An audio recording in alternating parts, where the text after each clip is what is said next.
Pemirsa, Polda Metro Jaya membongkar industri kosmetik ilegal yang di Bekasi, Jawa Barat. Para tersangka diduga menggunakan bahan-bahan kimia berbahaya dan menjual produknya di media sosial. Yang bahannya apa aja tuh Bu, yang Ibu buat ini? Sama bubuk teh aja.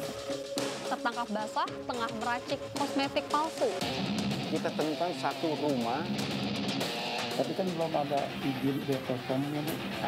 Belum, untuk yang ini belum.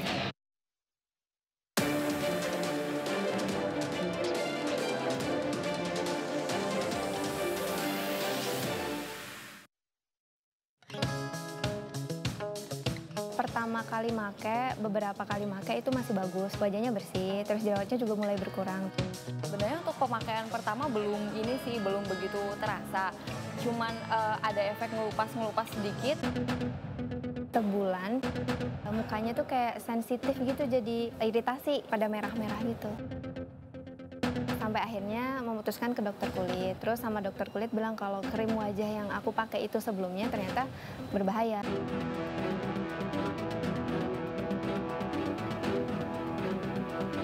Lagi-lagi oknum tak bertanggung jawab nekat menghalalkan segala cara demi meraup keuntungan besar.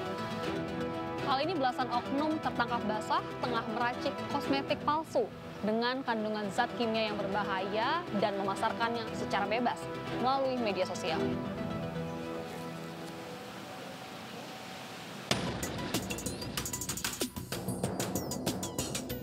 Awalnya itu adanya laporan masyarakat tentang adanya peredaran kosmetik. Jenisnya adalah jenis kayak masker. Ada beberapa jenis yang beredar di reseller-reseller yang ada. Kemudian dilakukan penyelidikan oleh penyidik dalam hal ini. Kemudian menemukan tempat di daerah Jati Asih. Jati Asih ini reseller sebenarnya dari bermacam jenis kosmetik yang ada. Kemudian menemukan 4 jenis masker yang tidak memiliki izin edar atau Balai POM, tidak ada sama sekali, yang sudah beredar cukup lama. Kemudian dari reseller itu kemudian kita dalami lagi untuk mengetahui dari mana sih dia mengambilnya. Karena ini kan bisa membahayakan para konsumen-konsumen penggunanya, khususnya wanita-wanita yang sering menggunakan masker begini. Sebagai perempuan ya kita suka belanja skincare, resah juga sih. Ya sebenarnya kan kalau kosmetik palsu tuh bahaya banget. Itu bahaya banget ya buat cewek-cewek, apalagi itu kan kita pakai buat di kulit kita. Pastinya resah ya, kosmetik kan salah satu kaum perempuan tuh produk yang wajib gitu untuk dikenakan sebelum kita berangkat gitu ya, untuk mendukung penampilan kita.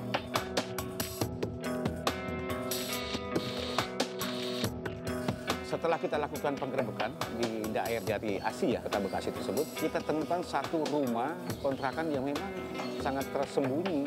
Sembunyi dalam arti kata bahwa memang itu bukan rumah perumahan, tetapi masuk ke daerah-daerah yang kecil, ya, yang kendaraan pun tidak bisa masuk ke dalam situ.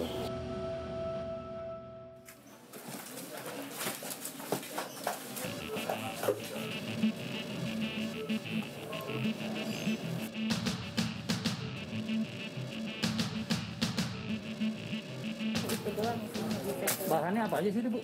Ini tepung beras sama ini aja Pak. Teh. Green tea, iya. Buat apa sih dia? Buat wajah apa? Iya. Oh, wajah. Yang bahannya apa aja tuh Bu, yang Ibu buat ini? Tepung dengan apa? Sama bubuk teh aja. Teh, selain itu apa? Udah itu aja. Itu buat di wajah. Iya, buat dia. Tapi udah uji klinis nggak Bu? Di lab atau apa kan Bu? Dulu sih pernah kita masukin lab Pak. Ininya sih 0% semua, masuknya dari nggak ada pewarna, nggak ada, semuanya aman sih. Tapi kan belum ada izin ininya Bu, di BPOM-nya Bu. Belum, untuk yang ini belum.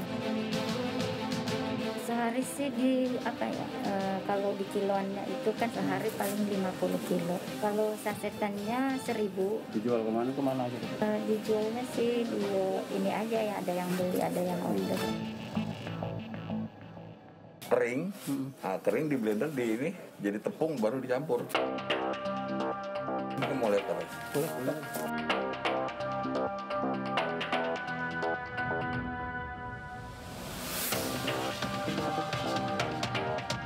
Kemudian kita temukan di sana ada 12 orang, termasuk pemilik rumahnya, misalnya CS, dan juga pegawai-pegawainya sesuai perannya masing-masing.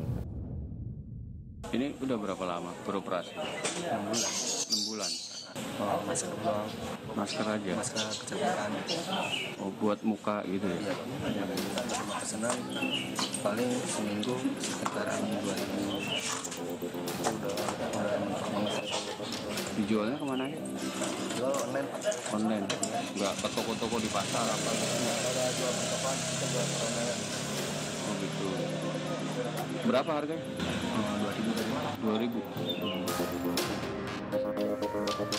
Pencampuran, mereka belajar dari otodidak yang ada, dia otodidak belajar dari media-media dan juga beberapa buku-buku yang ada bagaimana pencampuran, kemudian itu diaduk. Jadi udah siap. Jadi ini udah siap. Udah. Siap di ini siap di packing, di saset lah ya. Iya, bisa setting. Terus kalau Ini kan tehnya udah digiling, tepungnya itu. Mana? yang masih sini. Nah, tepungnya satu. Tepungnya jadi ini setelah dicampur sama ini kan. Tolong ada ini tuh deh, pakai plastik tuh.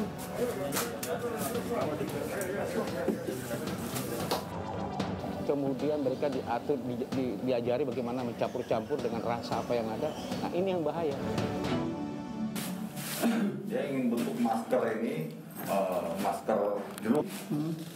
Jeruk ini sampai ke di sana. Nah, setelah kering itu dihancurin. Jadi setelah dicampur, namanya masker jeruk. Kalau resellernya dia omsetnya sampai 4-5 M per bulan. Ya kan bisa, dampaknya kan bisa merusak lagi karena tidak ada sama sekali izin edar dari Balai POM. Di mana disinilah tempat pembuatannya. Semua karyawannya tidak memiliki sertifikasi. Atau ada yang tahu karyawannya? Ada yang ngerti? Tidak ada. Hampir masyarakat sini tahunya ini pembuatan masker, tapi tidak tahu ini resmi atau tidak resmi, masyarakat sini nggak tahu. Baru setelah kita lakukan penggerbekan di sini, penangkapan di sini, baru masyarakat kaget. Tahu semua. Oh, hampir tahu semua. Tapi nggak curiga? Enggak sih. Ya, saya kaget, saya lihat di itunya, bungkusnya itu nggak ada izin POM-nya sih.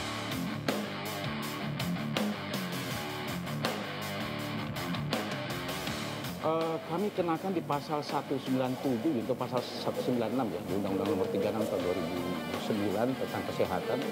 Ancamannya cukup tinggi, 15 tahun penjara dan juga denda sekitar 1,5 miliar.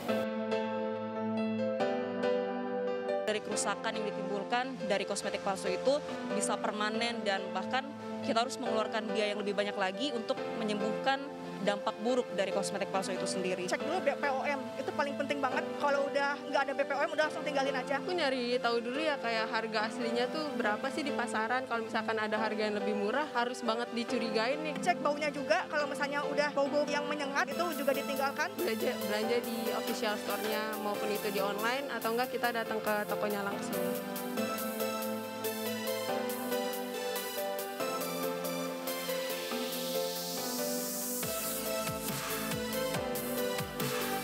Cantik tentu menjadi hal yang diidamkan para kaum hawa, tapi tak sedikit dari mereka yang terbuai dengan embel-embel instan dan juga murah. Padahal ada harga besar yang harus dibayar dari pemasaran tersebut. Konsumen pun harus lebih bijak dan juga berhati-hati dalam memilih produk tertentu agar tidak membahayakan diri sendiri.